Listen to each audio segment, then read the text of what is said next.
Then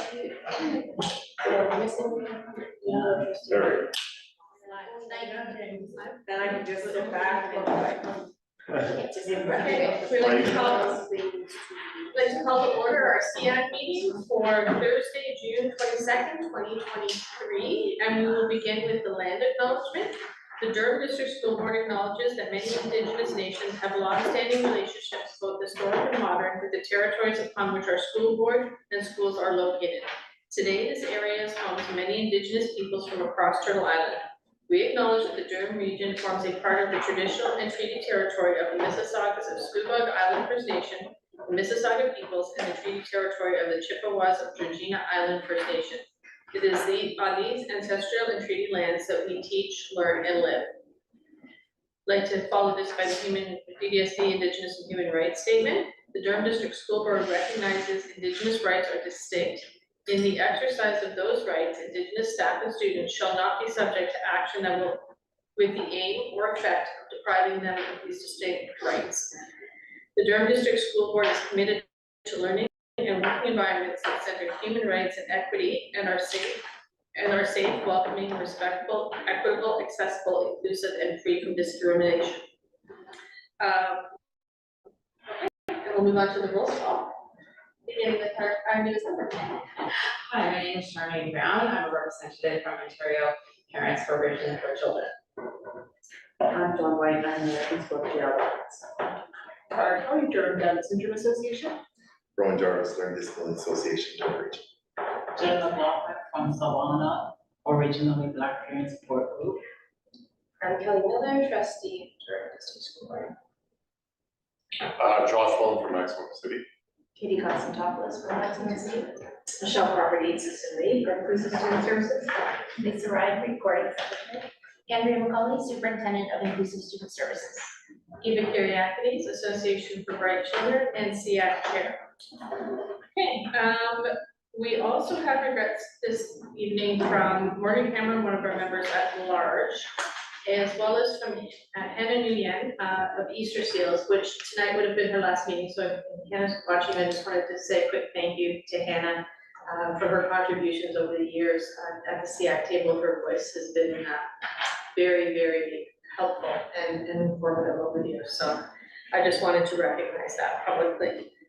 And then we will move on now to the approval of the agenda, with one item is we may be adding the admin report following the board report if necessary.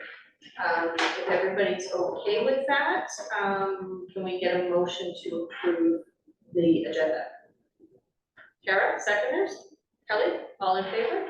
Okay, motion passed. Moving on then to the approval of the minutes from May 25th, 2023. Was there any questions, concerns, or additions with respect to those minutes? No?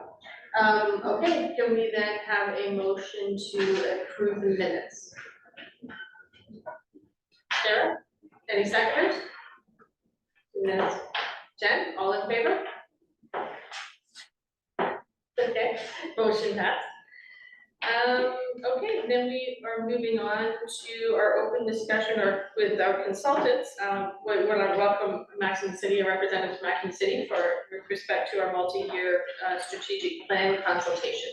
And I will hand it over to you. Thank you, Chair. And thank you, everyone, for sharing your meeting with us, particularly this June meeting. I know it's a busy time of year in schools. My job, or our job, speaking on behalf of Katie and myself tonight, is to ask you a few good questions and to listen. And really listen to your aspirations about the multi-year strategic plan, about what challenges and priorities you see for students in the school, in your schools, and how the board can support students to meet those challenges, and parents and community organizations as well. And that's it. We have about 45 minutes planned for you. There's a short introduction into multi-year strategic planning, and then a few good questions and hopefully some good discussion. I will say this, it's important as part of the discussion that we sit together, that we talk together, that we listen to each other. We listen to what folks have to say. So as much as we want you to write down your thoughts and your ideas in response to the questions that we have contemplated, we want to listen to you as well. That's our role as consultants, is to listen, to record, and then to report back to the board and the decision makers who will create the new strategic plan. That's it. So I have 6 or 7 slides to introduce what a multi-year strategic plan is, where we are in the process, and then the questions, and we'll get started. So for those of you who aren't familiar with MYSPs or even strategic plans in a corporate context, that it doesn't really matter. You don't need to be an expert in strategic planning to participate tonight. You need to be an expert in SEAC and the lived experience of the folks that you represent. A strategic plan in a school board is like a compass, but it's a very powerful compass because it's invested with a lot of moral purpose. It sort of points the entire district towards ongoing improvement. It sets commitments, it establishes values that are lived and enacted. It provides clarity and meaning, and it really answers big questions. So that question, what do you want your schools to be, is fundamental to what an MYSP does. What do you want for students who enter your schools? Again, a very powerful and fundamental question. What brought staff to the work of education? What will keep them there? What will give them purpose and meaning? And how can the district build confidence in families? If you think of the compass that's steering the district, it is the other plans that operationalize the actions. So a board improvement plan, other types of plans sit under the MYSP to help achieve the commitments that it sets. So there isn't really any specific teaching and learning content in an MYSP. It is more about that strategic directional level. So hopefully that gives you some sense of what an MYSP is. If you're wondering what the current one looks like, some of you I'm sure are familiar with it. This is kind of the cover. That Ignite Learning, that sort of branding that you see all over the place comes from this document. And it currently has 6 strategic goals or priority areas, and those are what they are. When a district renews its plan, it often keeps values or affirms them, or it might update them, or it might get rid of one, might add another one, it might coalesce around certain values, but it typically does not do a total reinvention of its strategic plan, because certain things are eternal in school districts. Things like learning and success and well-being, those things are eternal to school districts. This is the current plan. It's expiring at the end of the year. Thus, we are here asking you questions about what the new plan should look like. And in terms of the process that we're following, we're kind of towards the middle of phase 2, which is the consulting and gathering information phase. So we have been out in the community quite a bit. I recognize some of you, and maybe you recognize us because we've been at a number of events. We've done sort of sessions like this, sitting around a table listening to committees and groups. There was a survey out in the field that you may have seen that we'll speak to in a moment. So we have all these different tools to listen to people around the priorities for the strategic plan. In the fall, we will present some new draft directions and perhaps some new strategic priorities. And then we will go back to the community and say, did we get this right? And then ultimately, the new plan gets implemented, monitored, and communicated in the new year. So in January of 2024.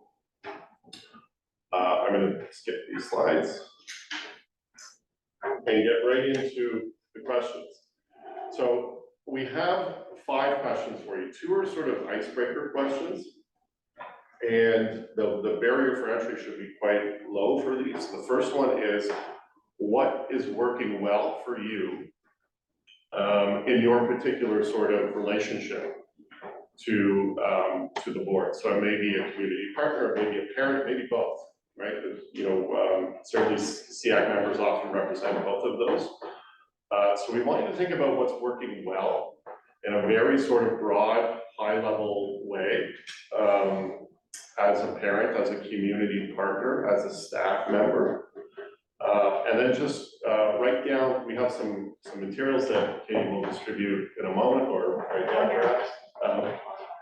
And we encourage you to sort of do this in pairs. You know, do it with a person, with your elbow partner. Have one person take notes, so it's a bit of a conversation. And then we'll give you about 5 minutes for that question. Then part 2 is what could be improved from that same perspective. So again, very high level stuff. We'll get into more concrete questions momentarily, but that's just sort of to get the pump primed. What's working well and what can be improved. And if you can take 5 minutes with each of those questions, and we'll do a bit of a share. Yes.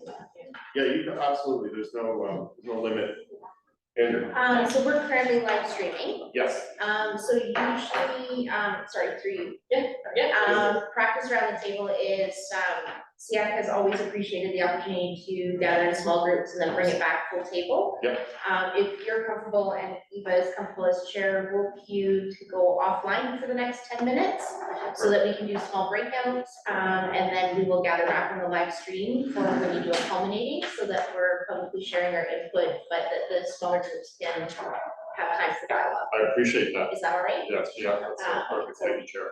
Good to know. Okay. Yes, Yeah, please, Thanks. right there. Thank you.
way. And just, you don't have to share everything you've wrote, just a couple of things about what's going well.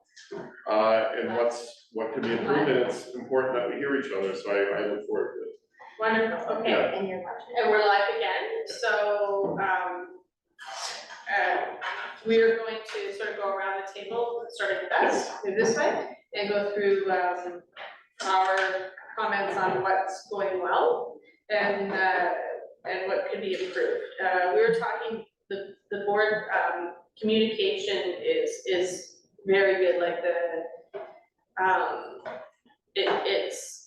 they share their values very well, it's very colorful and engaging, it's accessible, it comes in various formats, and we're good at using, social media and all of those different ways to sort of communicate out to the community, so that's good.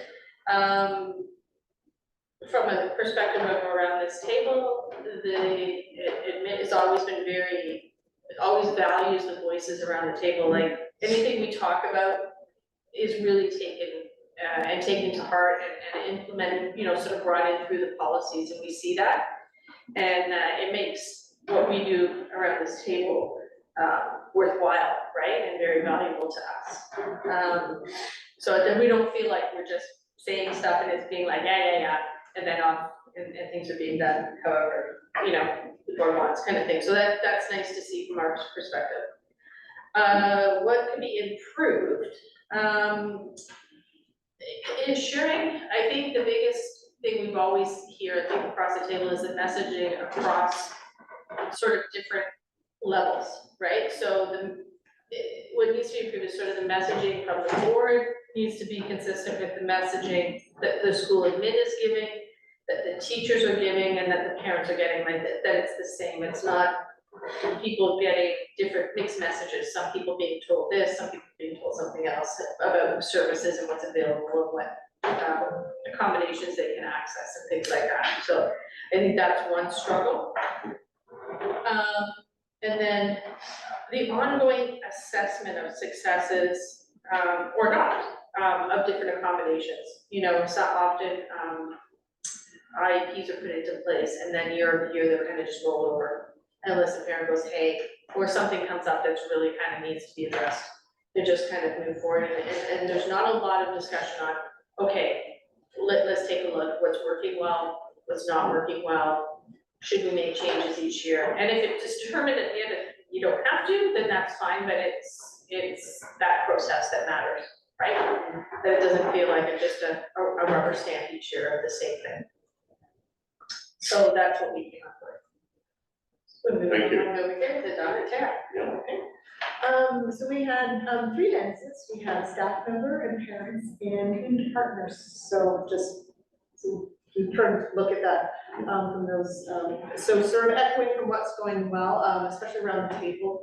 The programming, and we sort of see all the pilot ideas and all of the new policies and procedures and the new ideas and concepts, from speech pathology and, in all the various areas that the program that we've got, we sort of get those views of what it is. And it's really fantastic to sort of see that it's a constant evolution to try and be better. So we really kind of like that view, especially around the table, that sharing is given. And then we do get those follow-ups, here's how that pilot went, and we're gonna implement and make those changes, and what's next for us, so a lot of that through, but I guess sort of on the other side of that, what could be improved, sort of echoing, I think, Eva, what you were saying, is just how that dissemination, we get here, and I share with my my members in my association, but that's not the entire blanket. Like, is this level of information disseminated equitably across the system? And do all the services get the same information? And do the parents understand that there's a new program and new services and ideas available, and that sort of idea? We don't necessarily get that view that it is sent all the way across. And the only other thing that we sort of came up with, which is we should think that we should make sure that inclusion is a forethought and not an afterthought.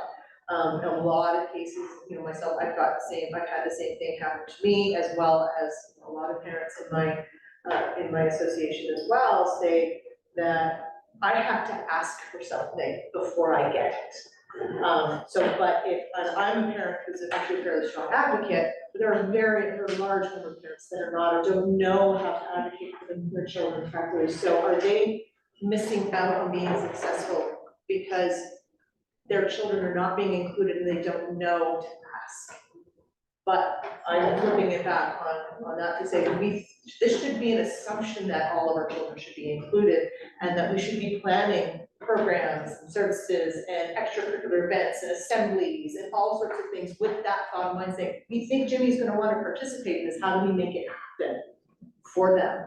You know, bring the parents in. I know for a fact that one of the staff members came forward and said, hey, we want to try this, we don't really know how it's gonna work with that, and can you help us figure out how to make it? And I'll be like, yep, let's go for it, let's figure out how to make this work. You will get really strong allies and a really strong team if you include that and show that you're making those efforts to include everyone's children in those processes and events in the community and school.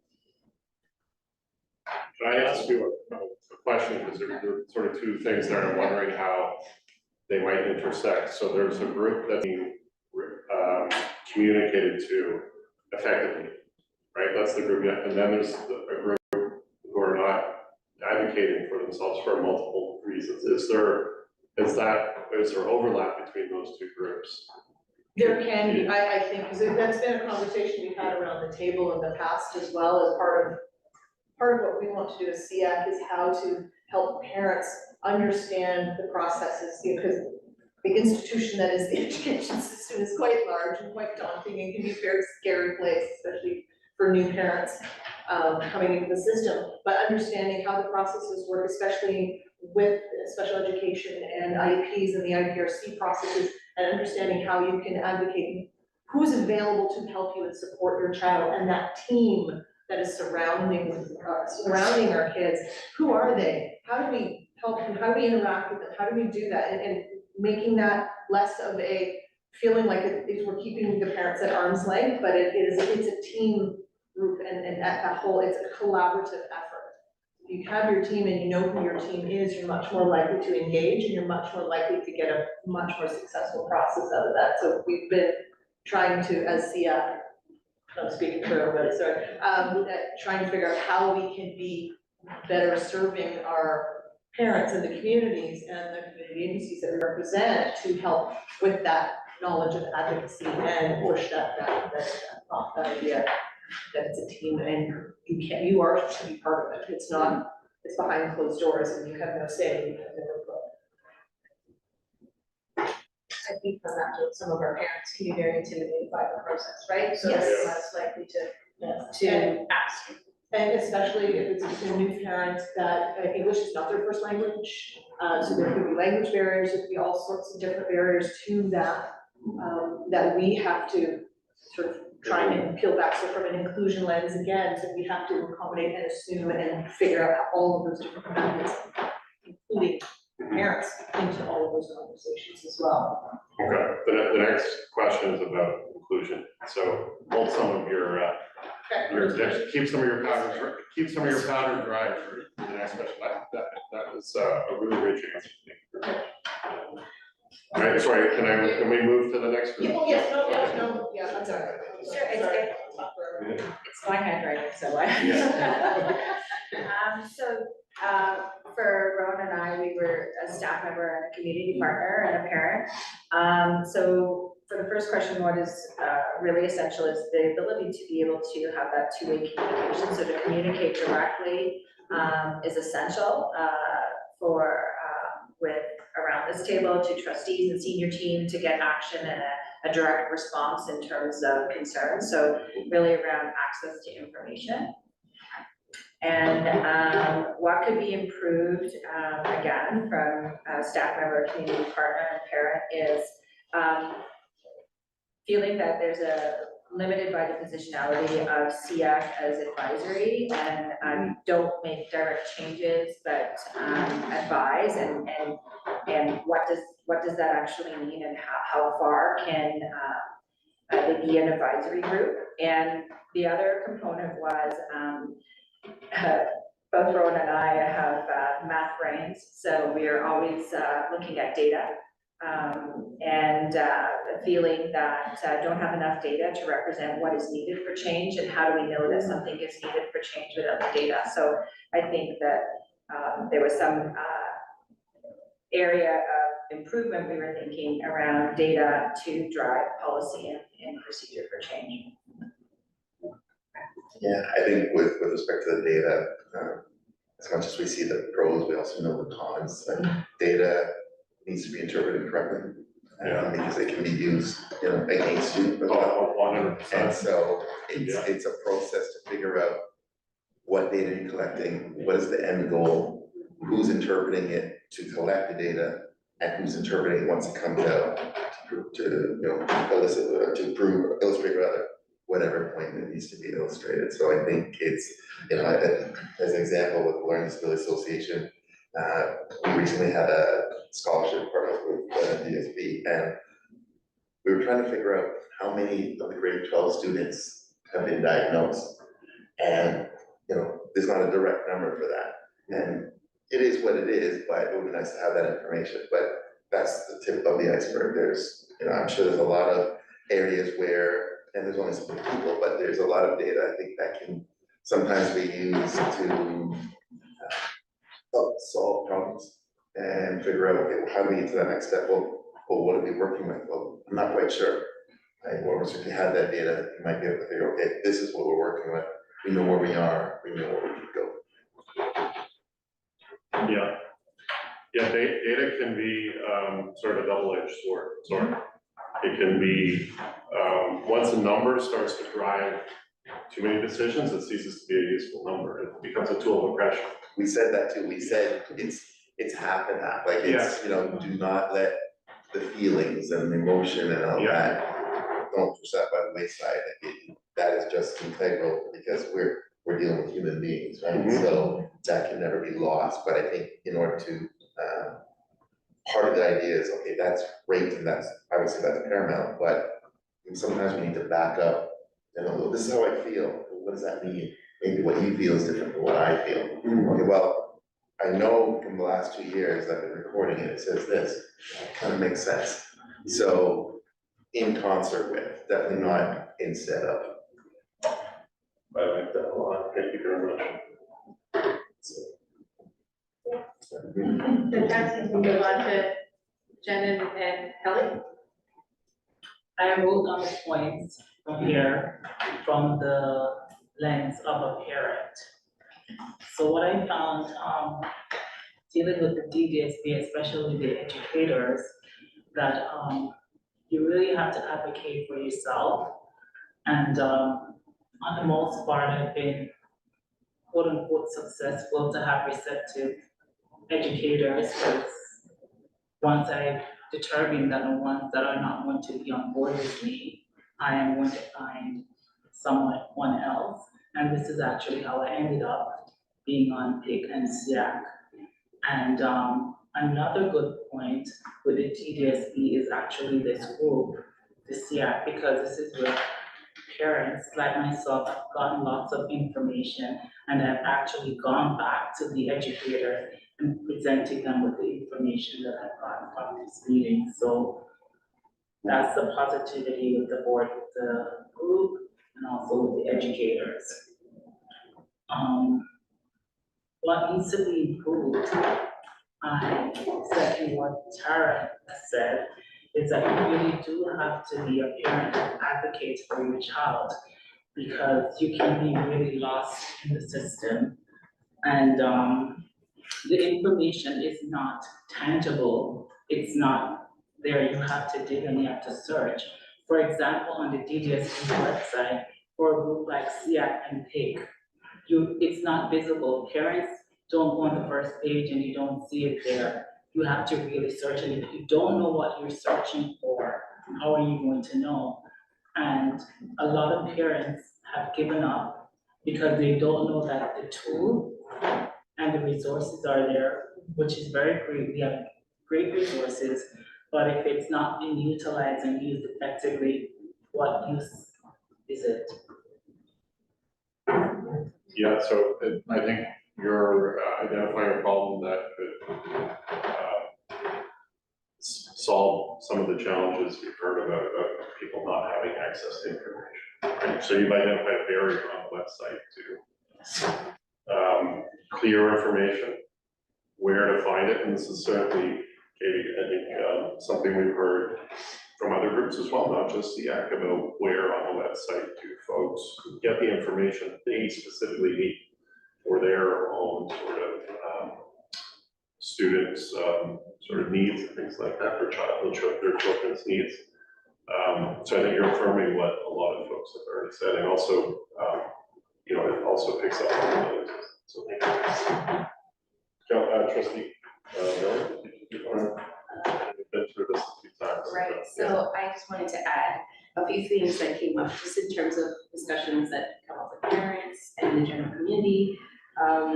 Some of the things have already been mentioned in terms of working well, having communication, like having someone to contact, like so having a community representative is very impactful for people, like having somebody, even if they don't go to this one, they can go to someone else, having more than one person to reach out to is a plus. In terms of what could go well, there was something that came up indirectly, but I think it's relevant. It was kind of mentioned before, but it's about the monitoring of the progress of students of the IEP. What I wrote was, it looks like the request is about more ongoing assessment of the IEP. So along the way over time, so much kind of like a checking points, I guess, right? The second part is, okay, yeah, awareness of the intersectionality with regards to students facing additional barriers. So a lot of students with IEPs, and it comes up a lot, especially in disciplinary concerns, but it comes up later at the end where those other factors do affect how they even regard their progress, that their own self-assessment. And that's really important, is to just be more awareness of how those factors and those barriers, you know, impact their progress in the IEP. And that's all. Thank you. Thank you, everyone. We have at least two more questions. There's time, we have 3 questions. And I'll read them out, and I'm gonna read both of them out because it doesn't particularly matter what order you do these in, or even if you do both of them and you just wanna focus on one. The next question, and some of us have already kind of tackled this question a little bit, so feel free to dig deeper on it or go to the next one, is how can the DDSB support positive, inclusive, and equitable school communities? I know there's a lot in there, positive, inclusive, and equitable. You could focus on just 1 or 2 of those, because they are, I would say they're interdependent or interrelated, but they're also have their own exclusive sort of phylum. So if you want to just focus on one of those, either positive, inclusive, or equitable, you could. So how does the district support and build and strengthen those kinds of places?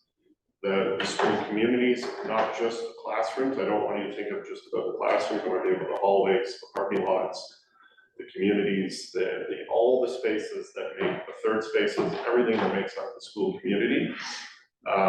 Because in order for the district to be those things, all of those spaces have to meet those criteria. So that's one question you could spend 10 minutes on, and then the next one is, how can the district strengthen relationships with community organizations like yours to best serve students and families? So this is the question, when we do this work with other boards, we always ask SEAC, because SEAC has a very powerful perspective on this question, and we want to hear it. So if I said, if I had to sort of point you in one direction, I would say question 3 is a really good one for us to hear from you about, but you're welcome to go after both of them. No particular order, no, we don't have an agenda. I want you to go for the question that speaks to you. We'll give you 10 minutes, we'll go, Chair, if it's okay, we'll go offline and then come back in 10 minutes. That's fine. Okay? Yeah. Thank you, everyone.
Alright,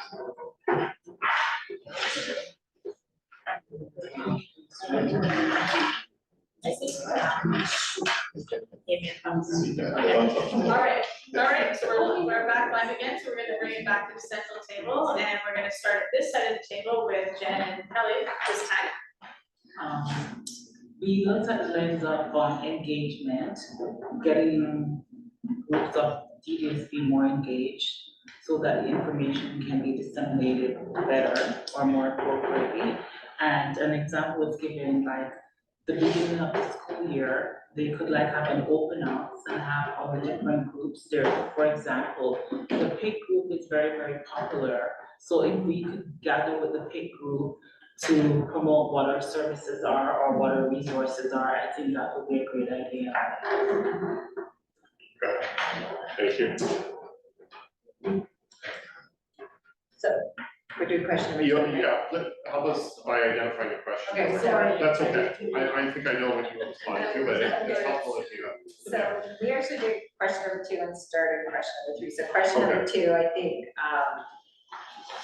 it's really about centering student identities in all the work that we do in terms of supporting students' pathways, and to really get a very fulsome conversation about understanding that the intersectionality of students, and that students are not just one thing, they're a whole living, breathing human being that has many different strengths. And it's really important that we lead with that lens, and that we really have to start checking our ableistic perspective at the door, and what does that actually mean, and how can we embed that with everything that we do, and how can the DDSB embed that with everything we do. And then question number 3, I'm going to give to my partner.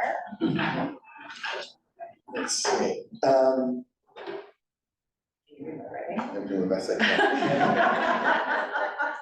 We, in terms of strengthening the relationships with community organizations, having each group, represented to further provide that level of understanding about their group, to do a small presentation. I know I'd spoken to Andrea last week briefly, and I think that might be in the works or something along those lines, so I think that's a great idea, just because we hear so much, we only hear as much as the public question pertains to it, right? So we don't know everything about, let's say, the Easter seals. We only know if someone asks a direct question and let's say it was Hannah to respond. So this gives us an idea, an opportunity just to sort of fulfill, provide more information for everybody. Oh, this is what the LDR does, this is our goals, etc. Also the teachers exposed to online situation. Oh, when the teachers are doing their job, having, and just as important as the teaching is saying, okay, we see a child that might not be up to the level where everyone else is going, there might be a challenge there. Having the basic knowledge to say, okay, here are your parents, we're seeing a bit of a challenge here. Here are some places that might be able to help you. I'm not fully trained on this, but I believe this would be the first start. We spoke earlier about, when someone has a challenge, like, where do I go? I think whoever's in the room should be the first point of contact. And if that's either the teacher or the cert, whoever, but be able to point them in that direction. And then, actually, I don't. We went on a tangent. Okay. So our tangent was really talking about, what Jen was really talking about is access to information and how to make that more transparent. We talked about, on the website, having a place that community members and parents can click on a button that could take you to a specific section, that could take you to another section. I think what Rowan was saying, and I think Jen also said it as well, is that information is a little buried within the website, and how to get that information. If you don't know what you're looking for and you don't have the keywords to look for, maybe I think maybe so is you can't find it. So if you're not putting certain information in, the search mechanism, is there another way that we could look at access to information in a quicker fashion?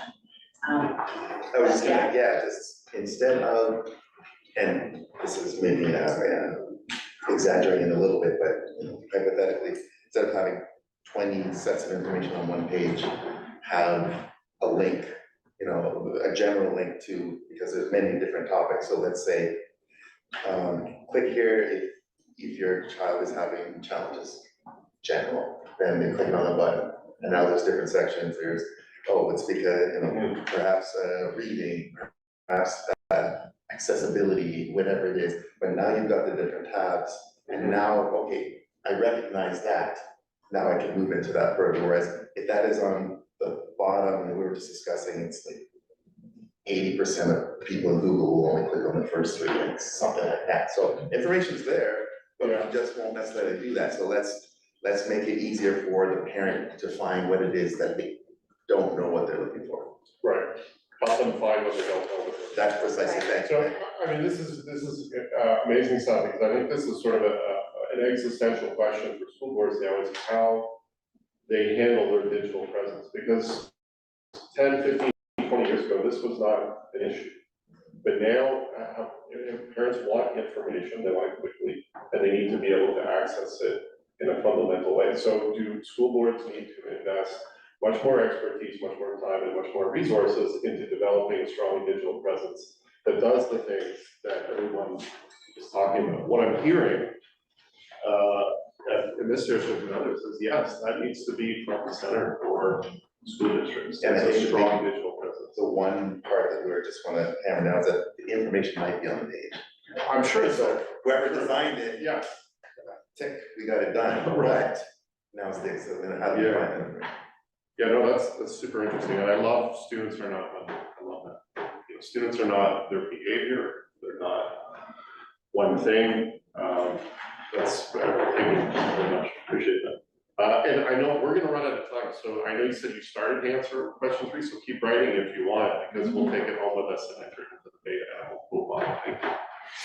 Sure. So we talked about the importance of engaging student input into helping to support the solutions. And we kind of did a little bit more from a school level, but how it can be supported from the DDSB into the school level. And we went into this engaging student groups. So we have, student affinity groups, we have student councils, and how those student groups can create inclusive spaces for our students in small classes, right? So when we're doing events and we're doing things, really putting it onto the students to help them engage all of our kids and be a very inclusive environment. So that comes from down. It's the administration working with staff, getting, really providing that knowledge with the staff, that the staff is now who oversee the groups are actually engaging the students as part of that voice, and then bringing in.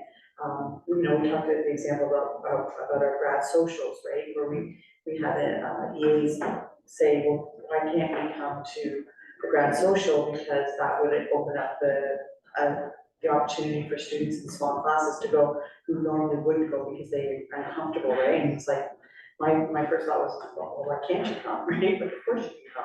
And it opened up having students included, right? So just kind of really working with being creative from the school level and helping to support that. We did jump, that was for question 2, sorry. Yeah. We did jump quickly into question 3 because that was quick. And we really talked about community building events. So when we're strengthening relationships, I just thought back to when we did our living compendium and how great that was about bringing community together. So even from an administrative perspective, we had students there presenting the work that we had been doing, like from the different schools.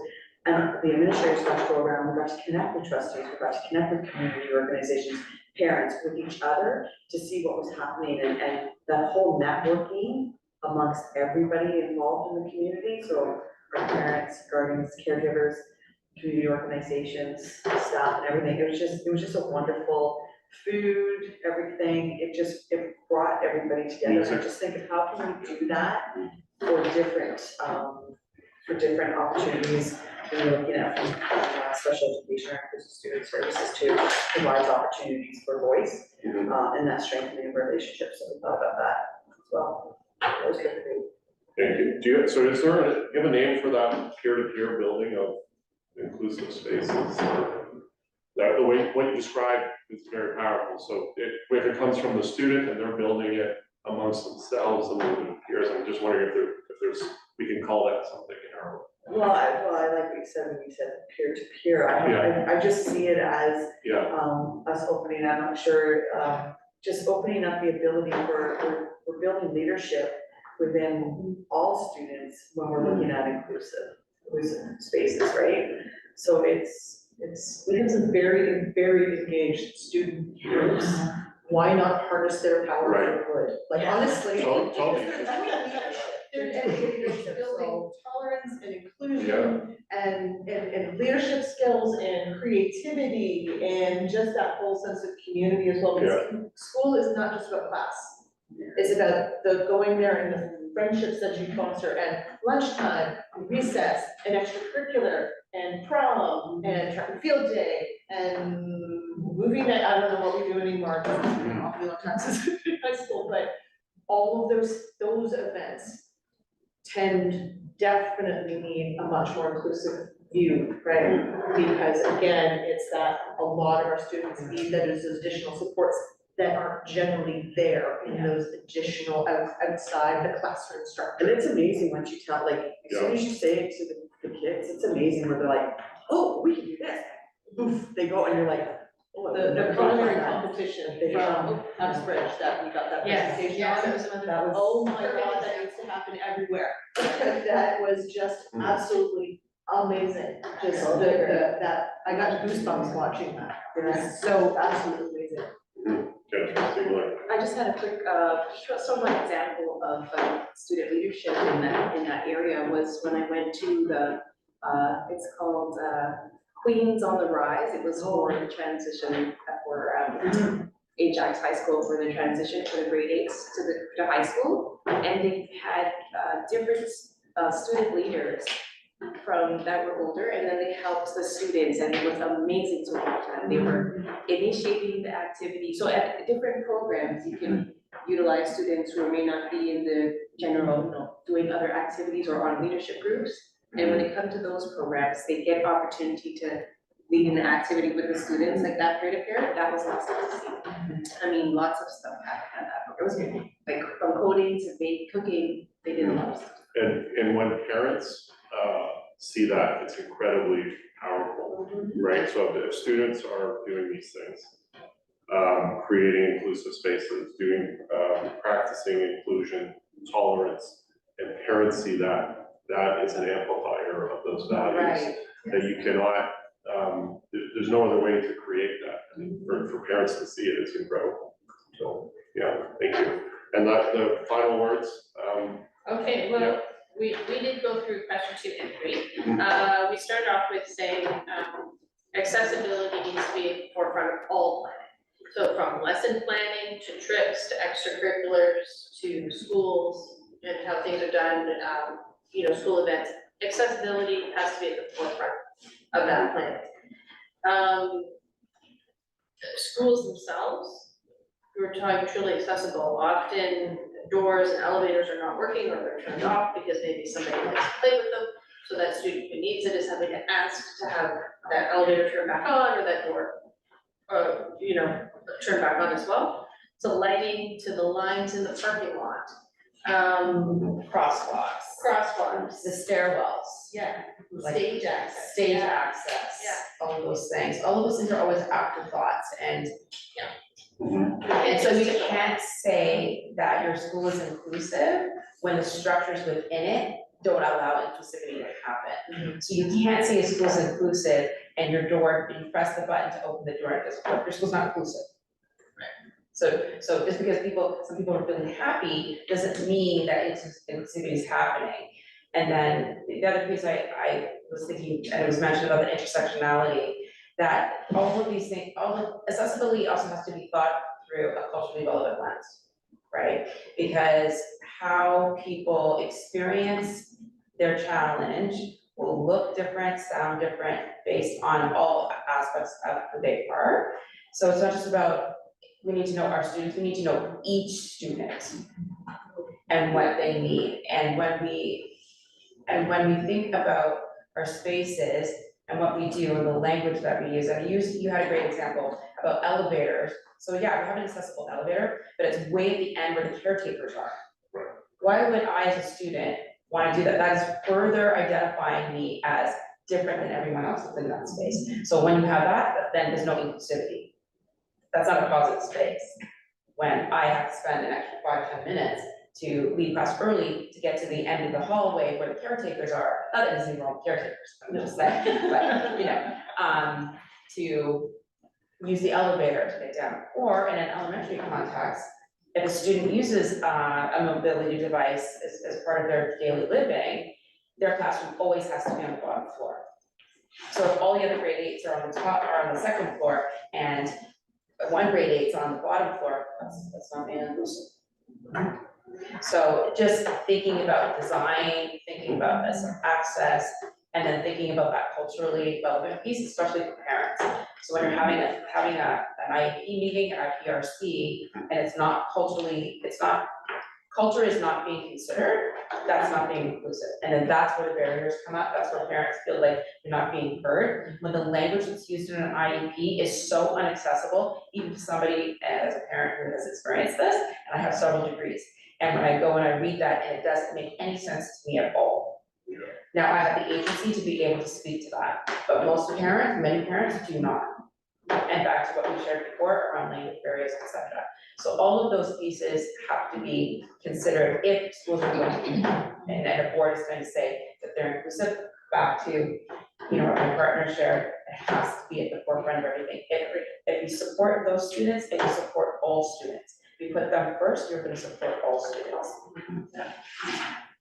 Yeah, exactly. Boxes, you can't just tick boxes, right? And I think that's a lot of, when it comes to physical accessibility, that's what's happened along the way in many respects, but it can also happen as well, as far as accessibility for all areas, right? Whether that be, you know, accessibility for children with learning disabilities, vision, hearing, all of that, we can't just tick a box. We have to make sure that what they're getting is actual accessibility and not just the appearance of accessibility, because I guess we're going to.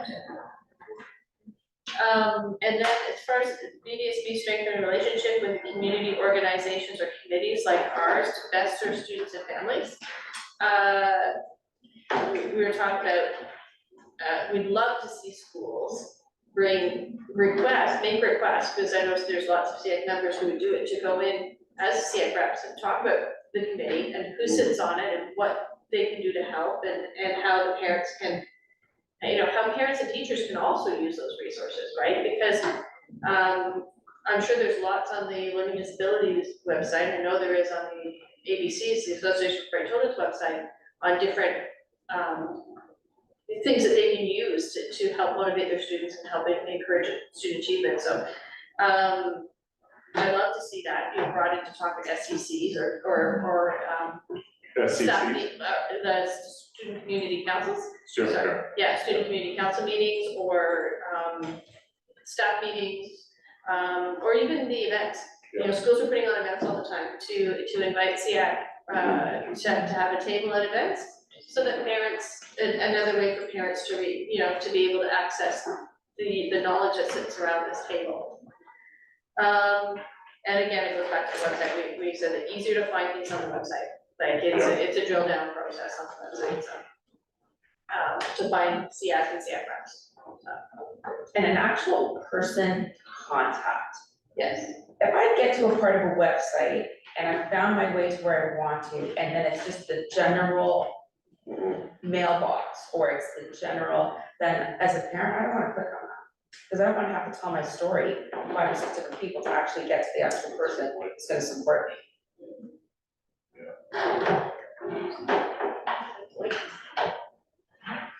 Thank you.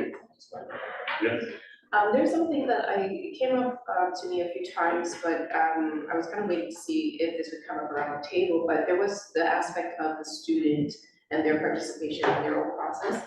And what I was thinking about, because we did mention a lot already about like the website, and I was thinking of how, as a school board, we can further engage students that have those special support needs, how they can know that they can be a part of the process themselves. And I was thinking about video links, even, there are already existing videos, so not necessarily reinvent the wheel, but there's links to show, where they see people that look like that.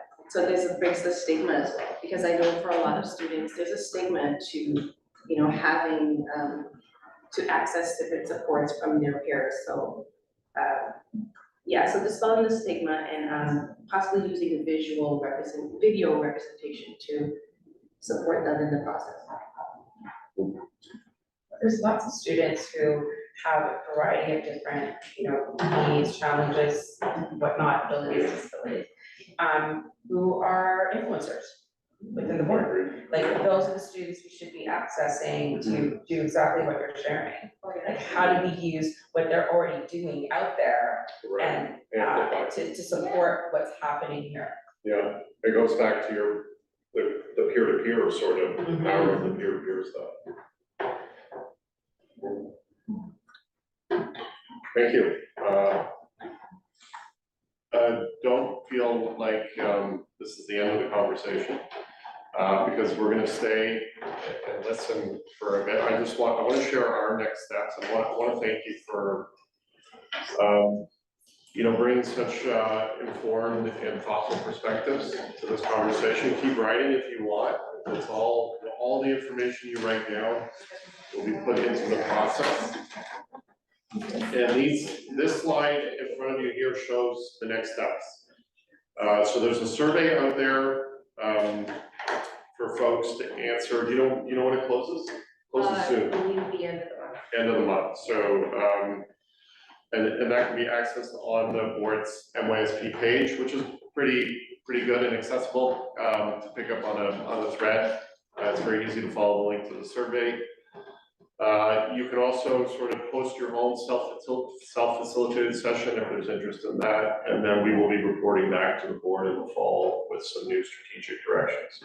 So if there aren't any questions, I'll just end, because we're over our time. I want to end by thanking you again. Thank you, Chair, for inviting us to this meeting and sharing your perspectives. Wayne, thank you very much for coming out tonight and having us involved in this process, because it's a great process, and hopefully we look forward to seeing the results. So Yes, you will see the results. I have one question that just popped in my head. Anyone who knows me here, it's a question I always ask is, when we finally get the results, how does that become physical acts of change? What's the process for that? It's an important question. I'm glad you asked. So our process as consultants is to ask questions, listen, record, and report, but we are not the decision makers.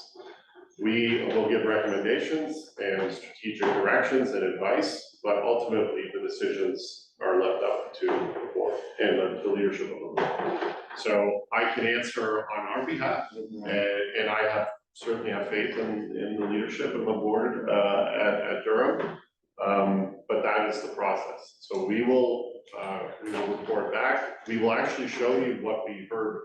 We will show this group what we heard and say if we get it right. As part of our reporting process, and then that will all go into the board's decision. But the outcomes are out of.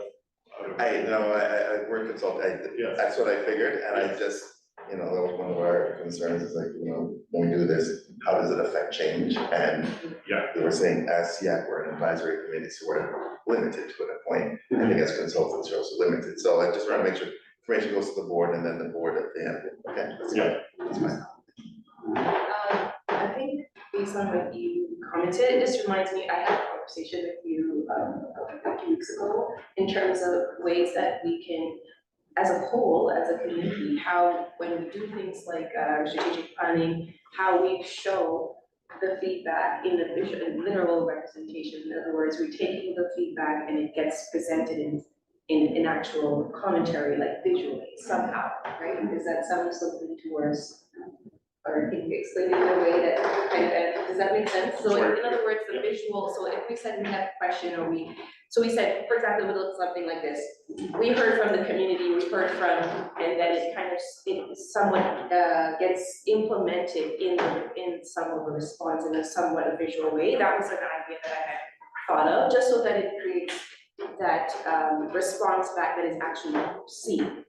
And it might not be a specific question, but it connects with the questions that we've all sort of come up with. And Are you saying in order to further illustrate the point, we're gonna use sensory, like visual as well as just? that's just a thought of mine in terms of, in other words, so how did we take this information literally? Because a lot of times we have a nice visual, but how do we actually say to the community, which we're all part of different communities, that we have implemented your voice?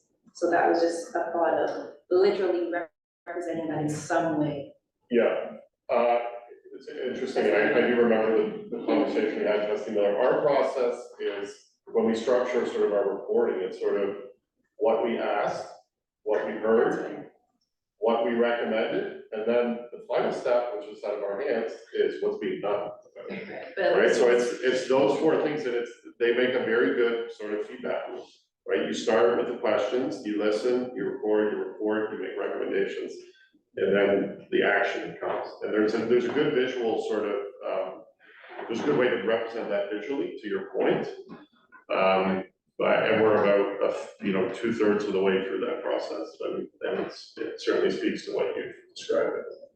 I think that's important because we're here discussing, so how do we see that we actually listen to all voices as a whole, right? And then we can follow that up with action over the period of time. But if we miss a step of displaying that conversation on a broader scale, I feel like, again, it will look as though parents or community will feel like we had a lot of input, but where did the input go? So as an initial step to the action step, I think that's another piece that adds to that. Yeah, and just for clarity, I wasn't there, it wasn't the information and how it was processed or disseminated. Once it gets to that point, I think it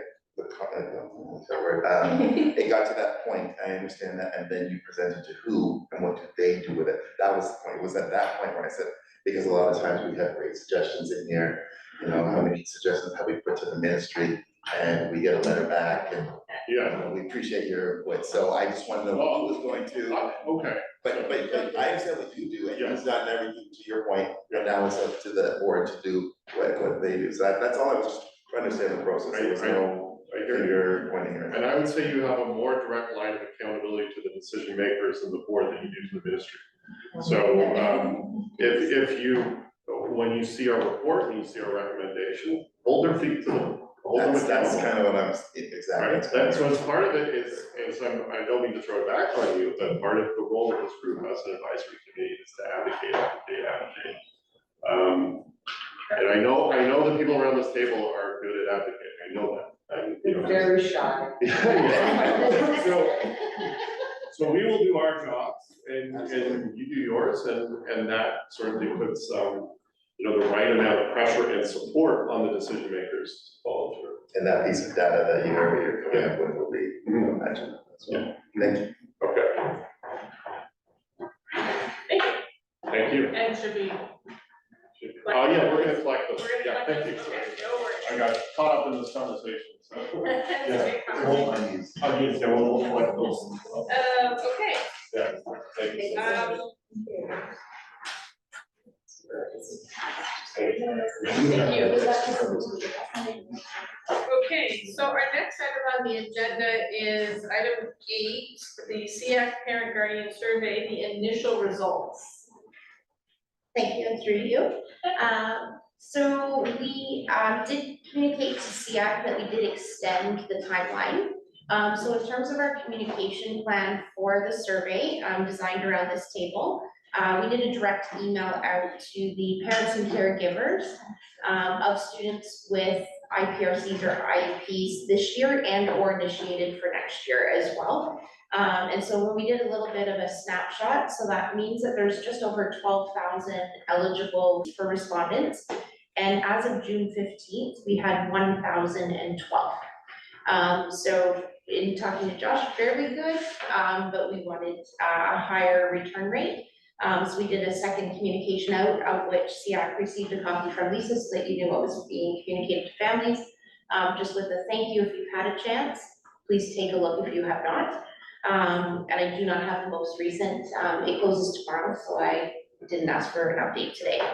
But within that, initial June 15th poll of 1,012 respondents, 28.4% were from grades 4 to 6, so 28.4, and I can email this out to you, which makes sense in terms of where we generally see feedback within a district. So within an elementary range of grades, we generally see a lot of early years, grade 1 families responding when we ask questions. And in secondary, we generally see a lot of grade 9 responses when we ask for feedback.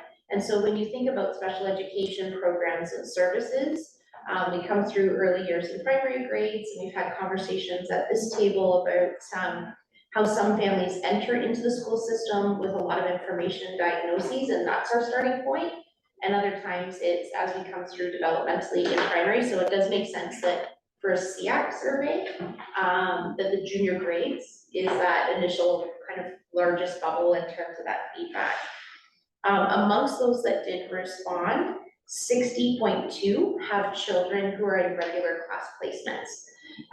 So that leaves 39.8 in special education class placements. That is a bit disproportional in terms of our students and knowing that the majority of students have their needs met in mainstream.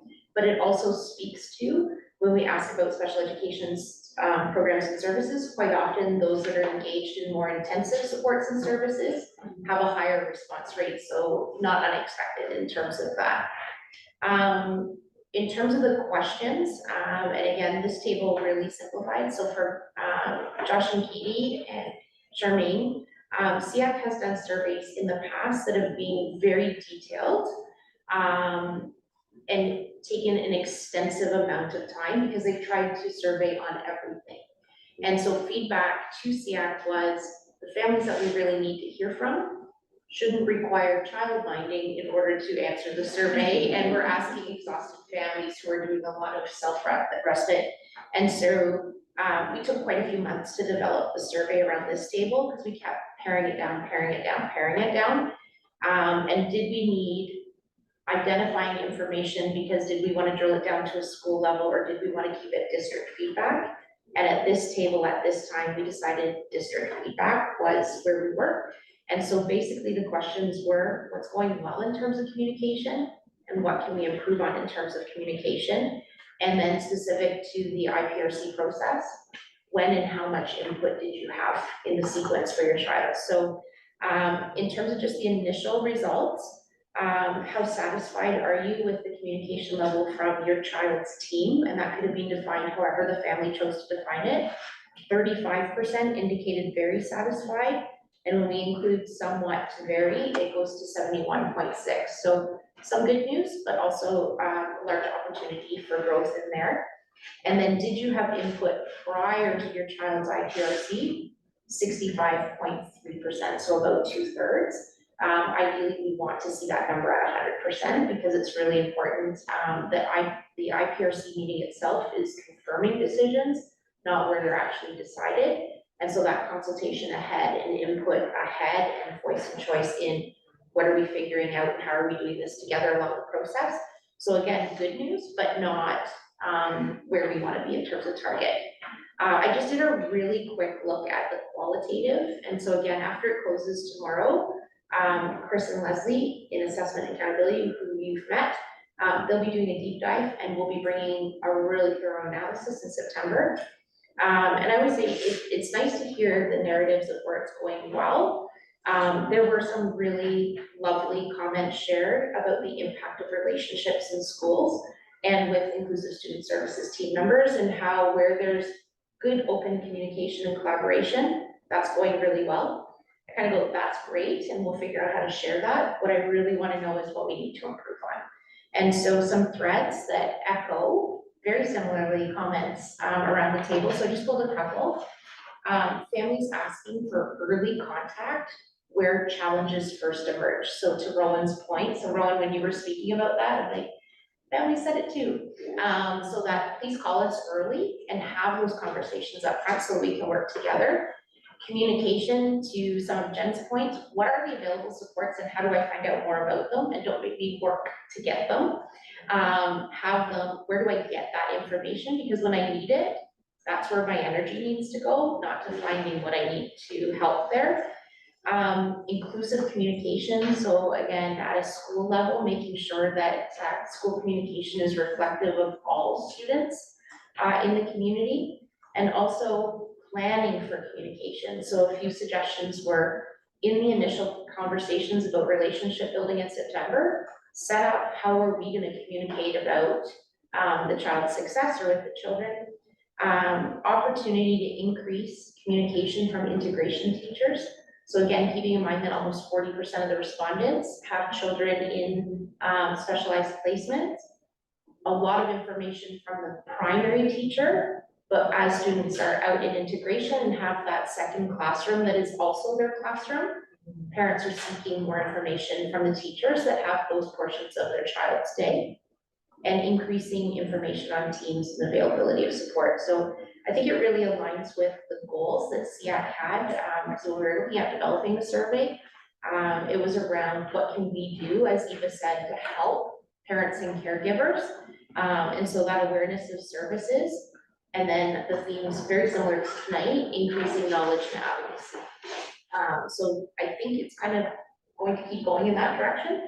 But the survey will close tomorrow. I'll do the same thing. I'll ask the team just to give me the raw data.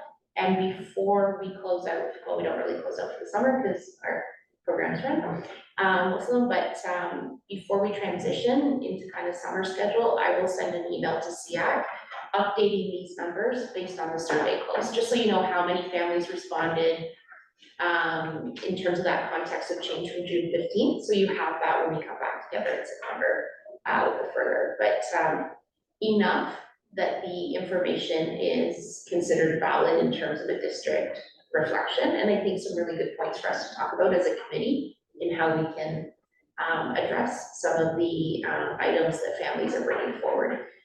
Just generally really appreciative of families taking the time to respond. Fantastic, thank you. Any questions with respect to that? Just had one small question. Yeah. Thank you, Andrea. The question is, I didn't get to go to, I don't remember this part, but when you mentioned about communication, was there a question that asked them how they wish to be communicated? There's a suggestion on like what could be brought forward, so a lot of remind app or email, but what we find in working with families is it can be very different. And so really the importance is making sure the classroom teacher asks that question. Because for some families, the text message works best. For some families, a bit of an email. We have moved away from kids carrying information as much as possible.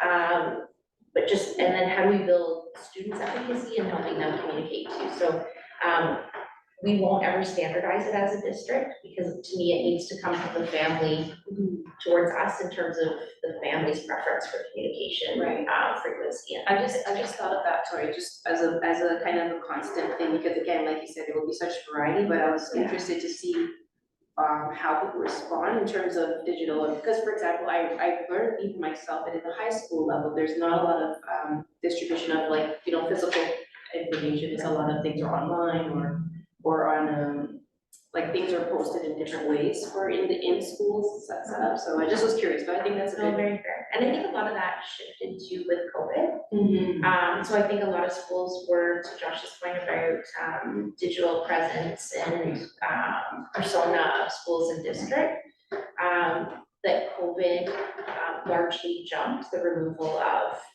paper-based communications. And as we've returned to assets of in-person community building, which we definitely see in terms, especially our kids, I think in terms of communication, a lot of the paper-based means have not returned. That we've moved to other formats and then stayed there. But again, we do have some families that prefer that and work with that. But the questions were quite finite because we were worried about the, we actually timed the testing of how long it took to answer the survey.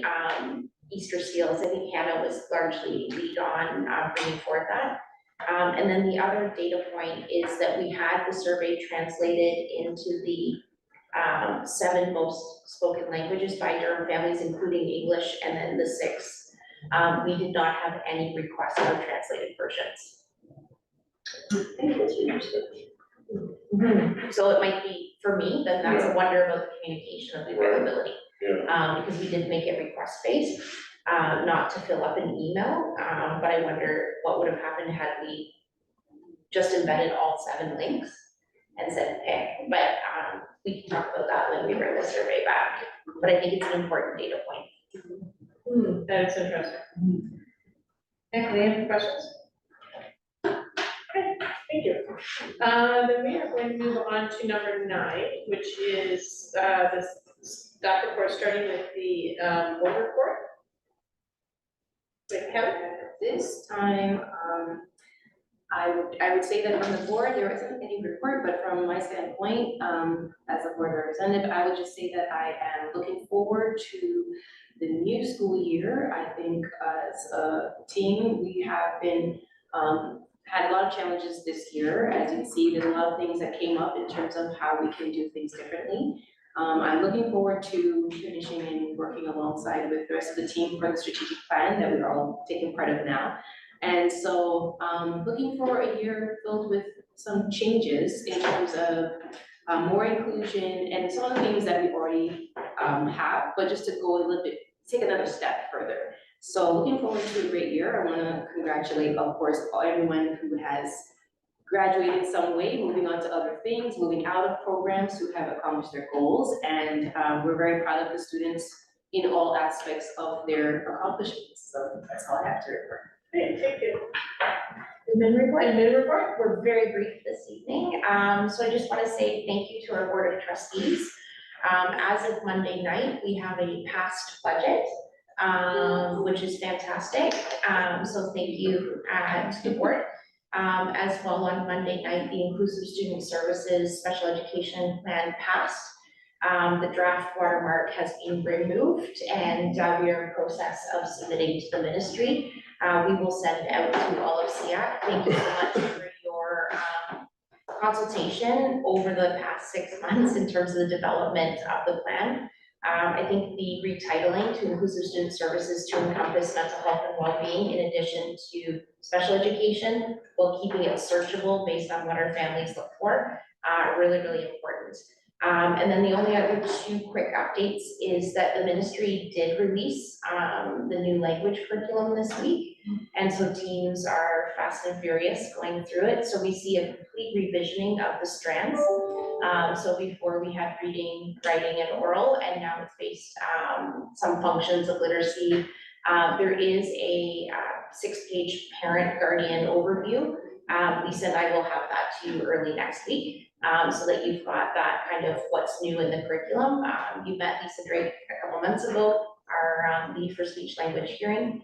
And so Lisa and the teaching and learning team are quickly going through that. With the past budget, the 5 additional clinical positions have now gone upstairs for approval and to be posted. We also, through ministry one-time funding, we'll be hiring 8 one-year speech paths, so that we can move 8 of our current team members into a reading-focused position for a year.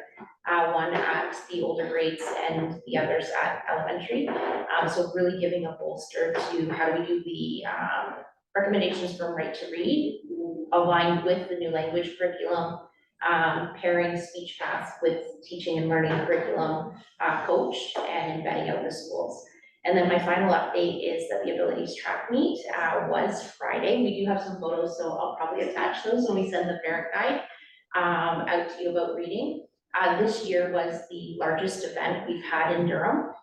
We had 87 schools registered and just over 800 athletes. So you get through the day with smiles and tears. I went back and forth between both. That didn't get run over this year, that's good. But just an incredible day of joy for the kids and the adults. My favorite is you see kids coming down the track, and you see kids who are independently running, you see kids with adult guides, you see kids with kid guides, coming down the track, and some using mobility devices, some self-propelled, and all are just with this immense expression of joy. And it is an adaptive meet, so we do run most of the major events for track and field, with the addition of a 50-meter and a 20-meter. The 20-meter kind of really gets you, the kids just pump it up and really dig in. So would like to thank our Durham Elementary Athletic Association for organizing it, and the Inclusive Student Services team, who kind of emptied the department that day, selfishly, so we can be over and helping. But it really is, like, it's my favorite day of the school year. So that's it, but we'll share some photos. Any questions with respect to? I just want to say, I saw some of the pictures on Facebook and that and Twitter, and I think I commented on it, like the smile circle, like the smiles were incredible. Yeah, I apologize, I meant to put some into a slide so we can put it up, and that I was just didn't get awesome. to it this week, so I apologize, but and all of the support staff that are there and the families, it really is a day just of pure joy. All right, then we're gonna move on to the DDSB's Community Networking Fair on August 21st. I think it's being held at Pickering High. The Republican and Tapas Terra. Yeah, that would be great, yeah. So on August 21st, we have what we call a system leadership day. So we bring together all of our school administrators, principals, vice principals, and all of our senior managers across all departments for a leadership day. Part of that day is the invitation out for a community networking fair. So an invitation went out to all community partners, those that we have through memorandums of understanding and shared partnerships that way, and others that had come through being involved in different school communities. In that invitation did come to all of the SEAC organizations. And so then Tara has offered and suggested we put it on the agenda to talk about whether we wanted to do a SEAC table, or if you wanted to leave it within your individual organizations. I think it's a really great opportunity. Many of the conversations tonight came from building awareness. And largely, if the principals and vice principals and senior managers are more aware of the different organizations and partnerships, then that then ripples as well. So if SEAC would consider being part, that would be greatly appreciated. If not, we can put maybe some staff power to that. We don't have most of our teams back at that time, but certainly our leadership team is back. But there'll be quite a few community partners there at that time. The community fair is meant to be in the lobby and on the lawn, I believe, for a portion of the day, and you are correct, we're hosting it at Pickering High School. Okay. Tara, you had mentioned whether or not we wanted to do SEAC. Yeah, I mean, we've done, because I think we had the, Used to do the barbecue. we used to do the welcome back barbecue, and in the parking lot. Yeah. And it was a great time, like parents and kids and all different associations, and community groups, and that sort of stuff, and we said, it's great. Having SEAC there was really great, because you get the double hit. What's SEAC? Oh, I so need to talk to you, my kids, blah, blah, blah, blah, blah, and you get, all of a sudden, you get like this engagement from the parents, because it's like back to the, oh, somebody I can talk to directly about what's going on, and just the power of somebody in person and having that presence there, and just raising the awareness of SEAC, I thought it was kind of homegrown for that, and we've always talked about scenario of, we have teachers in this institution, in the board, that do not know that SEAC exists or what it is, and that's sad. And if we can do anything to help raise that awareness and maybe get us up on the radar a little bit more, we are a group for support as well. We have a very vast amount of support from all of our agencies and our command staff across this table. why not elevate that awareness in the community, school community, both for the admin and the teachers and the kids and the parents? Like, it just it made sense to me to suggest that we had a table. And my association is planning on putting a table there, so I'll probably let people pop back and forth between the two tables, I'm very expensive. Hang out. It's, Yeah, is it Monday, August 21st, according to the details, between, Yeah. the fair is between 8 and 10:30, so it's during like working hours for people, but I'll. 8 at night, yeah, no, 8:30. That's past my bedtime. I mean, my thoughts are like, associations, you wanna set up, they should definitely set up. The other option, because maybe not everybody who has an association is sitting at the table is able to make it or have somebody available from that association attend that day. If we had a SEAC table, we have SEAC brochures that have all of our associations written on it, or links, which we will be updating. Which would be updating, yes, right? But it also, like, if we had, if each association sort of sent through sort of a graphic, of their association name, and, sort of the website that could even just be displayed at the SEAC table, so they also get a vision of who sits at this, what this committee, is comprised of. Having somebody there for SEAC, I think, again, it comes down to our long-term goal has been to have us out there, have our name out there, have people realize that we're a resource, not just for parents, not just for advice just to the admin of the school board, like, the board level, but there for parents, for teachers, for,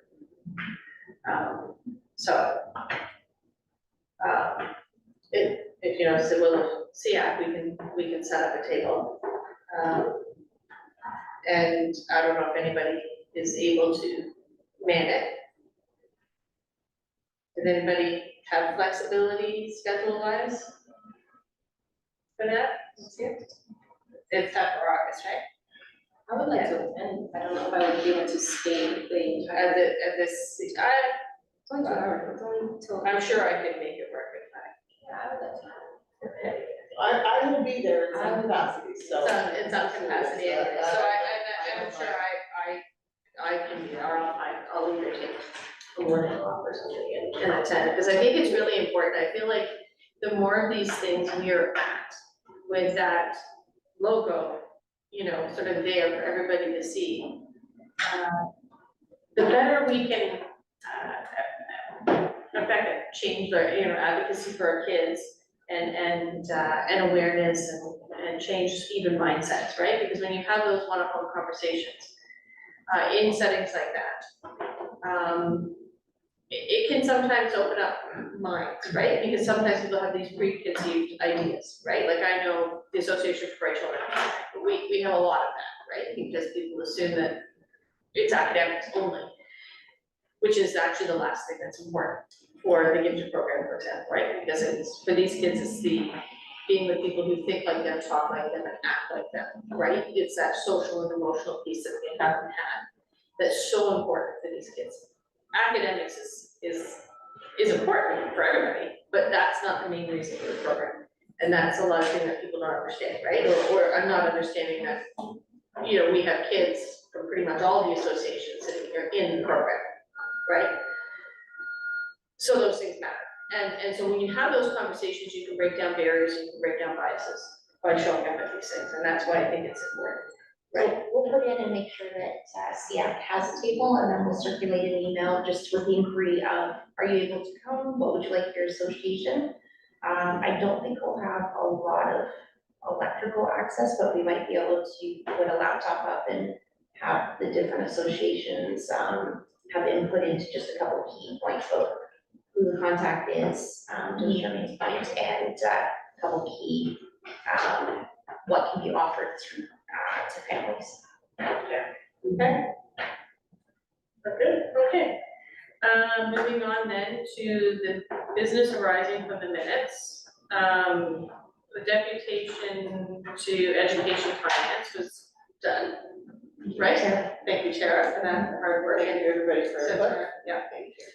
Letters to the administrator, I know I had one that I was writing, and I'll update you on that. So I started writing it. And then, so I went on and I'm like, when was this ministry's announcement? This was on the special, or on the specialist high skills major, and the decrease in funding on that, but also the push to the skilled trades, that announcement on the push to the skilled trades. So, and then I started making notes instead, because as I was reading the release that was on the ministry website, it started to talk, some of the questions that we'd come up with, right, was about high school diploma and all that, was actually kind of answering, and it, so I thought I would highlight it before I write this letter. So basically, it's allowing students in grade 11 to enter into a full-time apprenticeship program, and then allowing them to apply for their OSSD, their diploma, their graduation as a mature student afterwards. So they're actually leaving the school system and going into a full-time apprenticeship program.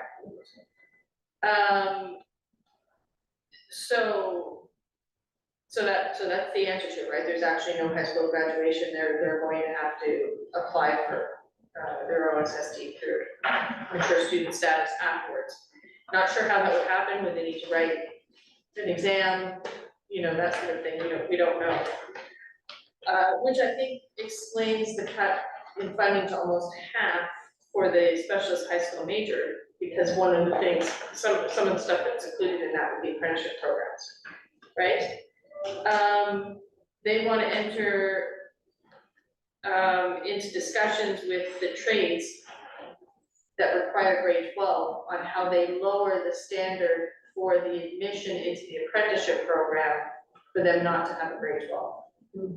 And for some, maybe that's possible, but I know in something like electrical, you know, grade 12 calculus is a necessary requirement for it. And for safety reasons too, right? Because you have to be able to do those calculations properly. So that's part of it. As I said,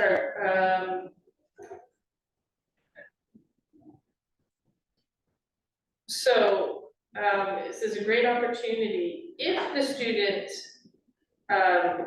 so basically it says the government's, one of the quotes from it I took is the government's mission is to fill the skills gap by better connecting Ontario students to these good paying jobs, helping many students who may not have graduated now gain credential that leads them to meaningful employment. That's great. It's a great opportunity if the student was contemplating dropping out, right? As a suggestion of another direction. My concern is whether or not that is something that is going to be strongly suggested to students who may be struggling. Right? And then what happens if a student then is not successful in the apprenticeship? Right? They now have no diploma and they have no license in a trade. And that's a bit of, so those are some of the concerns I sort of wanted to raise again, you know, sort of raise with respect to those things. Before I start drafting the letter and making sure that it's okay with people around the table, that that's the direction I kind of take it in, right? Like, what are we doing then if these kids are not successful, right? Because you can go into a trade, a student can go into a trade and find out it's not for them. And then they've lost, you know, a year or two of high school along the way. So, anybody else have any input on that? Not so much input, but I Or adding concern? I just think the way you phrase it, the gravity in that statement, is basically saying, okay, you're taking two options, you're going this way, but you're gonna leave school and do this. If this doesn't work out the way you want to, what are you left with? And then I think that's heavy, and I think too, you know, Howard is talking about, if you can get that point across, you know, any person reading the other side hopefully will understand, okay, this is a situation that we definitely need to take a look at, because I think that just speaks volumes. You know, we're all in education, we don't wanna see anybody without an opportunity, whatever it may be, moving forward, and we don't have to make that choice, because it's a situation. And I think my big, you know, a big concern in that is you're talking kids who, you know, you've got kids who are born December 31st, in the same grade as kids who are born January first. There's a year difference between those kids in maturity and everything else. It's a big decision for a child to make in grade 11 to leave the education system for an apprenticeship. And that might be the best route for a student. And as I said, if a student is not going into school and this is an opportunity to move them into something as opposed to just lose them entirely that way, great. But at the end of the day, if the child's struggling, I would rather see support than the suggestion of moving out, right? Because at grade 12, you're not gonna regret it at the end of the day if you get it, right? You can still go into all those apprenticeships down the road, but rushing our kids because we have a labor gap, rushing our kids into adult life is a bit of a concern for me, right? And I feel like some of the most vulnerable to that would be a lot of our kids sitting around the table, right? And that is a bit of a worry to me. Tara? I think I echoed some of the concerns that that just been hearing the process, and it's we want to address the skills gap, give people an opportunity, we're gonna drop out anyway, it could be a little bit short-sighted, again, back to how do you support the children, like, is this, back to, it could be a very serious, it's a very serious decision that needs to be made. The impacts to their future and their ideals, and, frankly, I don't really remember what it was. I don't think I settled on what I wanted to do when I grew up until I was well into university, halfway through my degree, and I went, oh, okay, this actually might work out for me. I was lucky, and I had friends who had to jump to 3 different, degrees before they fit. This is who I am, I worry exactly for that in terms of where is the support for the contingency should this be, you don't want kids to be pushed into this as the only option because you're not gonna graduate from high school like that. And the tone of that, I'm not entirely sure that I understand. Yeah, well, and My what if, concern with that is to say, what's that plan, the support plan around students who are doing this? If it is not a successful endeavor, can they come back to school? And Can our they, families like, made aware of it, what are those? because at that age, they don't have to go through parents to make those decisions, and to have those It's the conversations with the student counselor who's You know, going to be the one who's Down, going to be. well, yeah. well, and one of the other quotes that's on here, from Monty McNaught is far too long parents and students have been told the only path to succeed in life is by going to university, which is simply not true.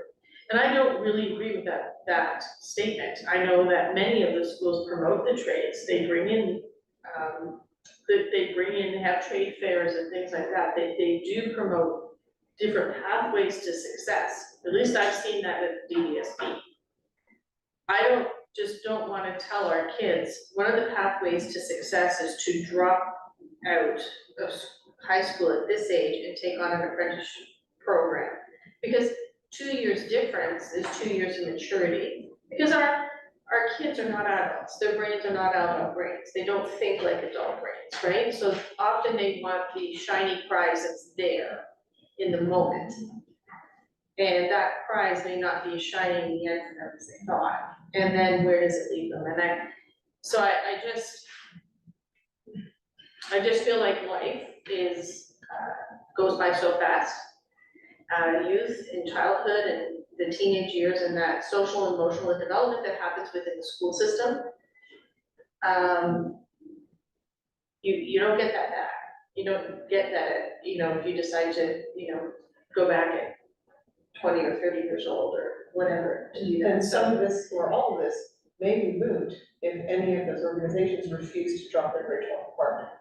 Yeah, and many of them might, Say, no, we're not gonna take somebody Yeah, to grade 11. and many of them might, right?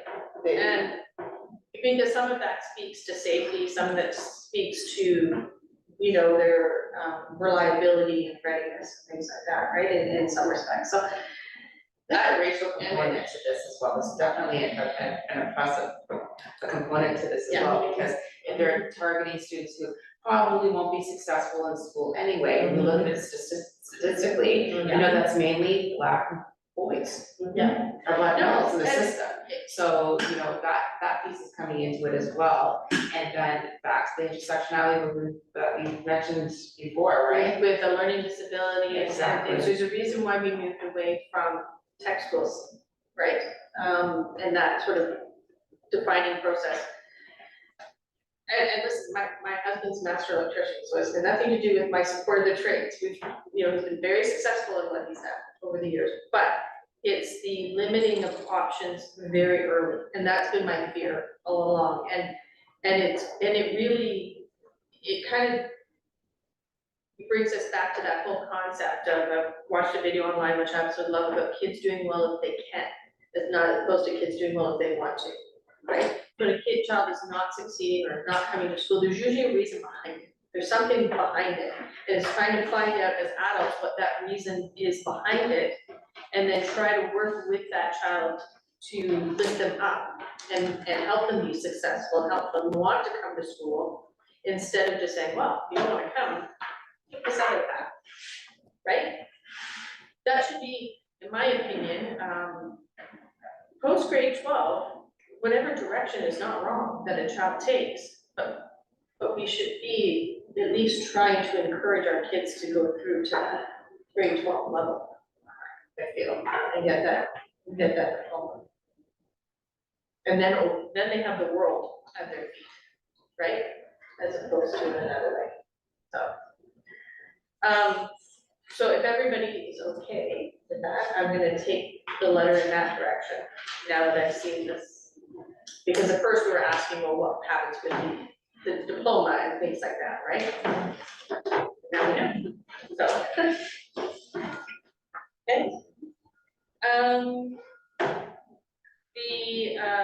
Any association reports or committee reports for today?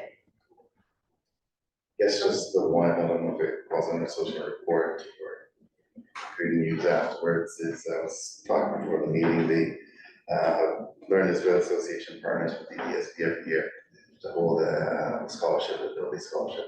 And we had some very good submissions, and we were able to choose one young lady and able to present her with the scholarship, $1,000, and I think Michelle could speak to it more. She was there firsthand. I got to speak to her and break the news to her family. And as Michelle attributed, she was very shy. So when you can't see her, you can only talk to her on the phone. She wasn't saying much. Her mother was filling in all the blanks. But do you mind just saying a word about it? Yeah, so Andrea and I had the privilege of attending Eastdale, where the winner was. And she was very shy and timid to start off with, but we progressed into the courtyard. And the school team was absolutely fabulous. And as we stayed there longer, you could see her relax and definitely beam. She was beaming. And the picture that she took with Carla Trente, who is the principal of Eastdale, says a lot of words, I think. But one of the best, I think, emails that we did receive was later on in the day. I can say her name right, Brianna.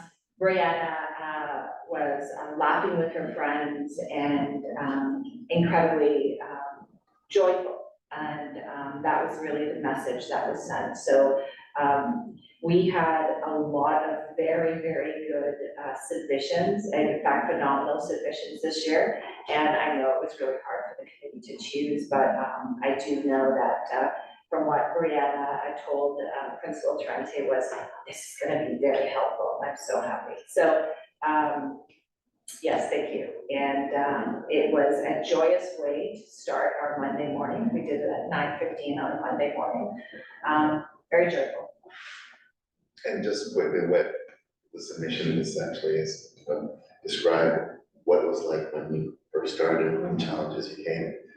How did you seek resources, who, and technology, what have you, and if you had, what level of success you reached, and if you have to speak to your grade 9 self, what would you tell them so that they won't feel those sense that just to see the realization from these young kids that say, oh, I wouldn't have been so nervous, I thought it was stupid, I thought it was this, that, and the other.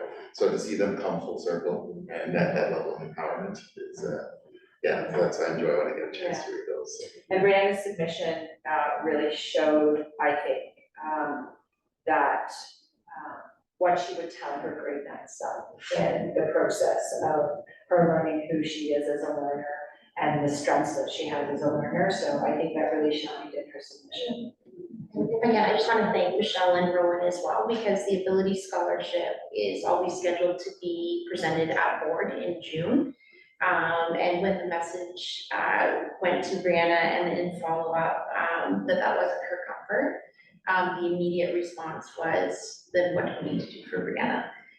So I think as a system that says we center students and sometimes rolls on agendas and presence, I really felt that Rowan, your graciousness in saying, please go ahead without us physically there and be able to take that out to the school was really gracious and centered Brianna in a really authentic way. And I think that's a really important message too, that we can lay plans. And if we're really centering students, then we listen to them. So I just wanted to say thank you, because that was very gracious in a way that really honored her. Any other association reports? No? Okay, moving on to correspondence, of which there was none. None. So that's quick. 14, community concerns. Does anybody have any community concerns at the moment to bring up? Okay. Celebrations and successes. Hey, look at me. Waiting for that. I didn't go to the all-girls track meet. I would have I should have told you. He came back with like a mitt full of ribbons all across his chest and across. Mom, I got first place. That's nice. My favorite is also, look at kids coming across the finish line and they first. I like blue. Sure. And blue it is. Or here, see both, and Lisa was in some of the jumping fits, like it really is, we'll keep every year, sharing out the date, because it's really hard not to be enjoyed on that day. I was. It's amazing, floored that they did shot put. Yeah, and I saw one little man, who rolled up to the shot put with his dad behind him and was navigating the grass terrain, and that arm of his, the strength, developed through, use of his mobility aid. And we were like, clear the way, because it went halfway across the field. Just the sheer power, yeah, and then we'll also share out, in terms of, students and, athletes, we have a really strong participation in Special Olympics across our secondary schools. And one of the schools, Richardson, recently went to Kingston and took quite a significant number of athletes, both in terms of Special Olympics and the integrated sports. And they came back with a significant amount of hardware earned across those games. One of my favorite pictures was the teacher texted me one night and said, the kids from Richardson found Richardson Hall, and it's the entire team in front of Richardson Hall, because they thought it was theirs, which is lovely and all kinds of incredible, but we will put together a compilation of photos that we have permission to share and just send that out on a day that you need a lift. That's when you open it up. Absolutely. And then go to Meadows for. And then go to Melly's to pick up the trees again. Which you can do on the way up. And then our last one, does anybody else have any more celebrations or successes? Well, I think all the graduates. all the graduates, yeah. And the staff and everybody that helped everyone get them to that point, so I'm excited for all the graduations next week. And we did have 300 retirees celebrated last week as well. 300. Wow. Yeah, some up to 30 years. It was beautiful, but you're like, wow, that's a lot of that's a lot of people. experience and care, moving on to their next journey, yeah. I would say celebration of success would be our SEAC table, right? And the advocacy that we were able to do this year, especially coming back in person, I think we've been able to provide some rich feedback and Expanded membership. this year, which is fantastic. And also just being able to connect with each other in person, because for a while we both joined and we never met because it was all online, right? Jen is a perfect example of that. The first 2 years on SEAC, it was on Zoom. Oh my So it's a lot easier to feel part of a group and provide feedback face to face in person. So I think that's a big celebration and success for us all. Our next SEAC meeting is right here, September 21st, 2023. It's a wrap for the 22-23 school year. And we just need a motion to adjourn.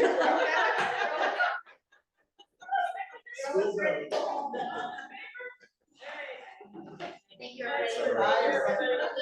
Let's not rate Thank you. Yes. Everybody. Yeah, thanks for letting us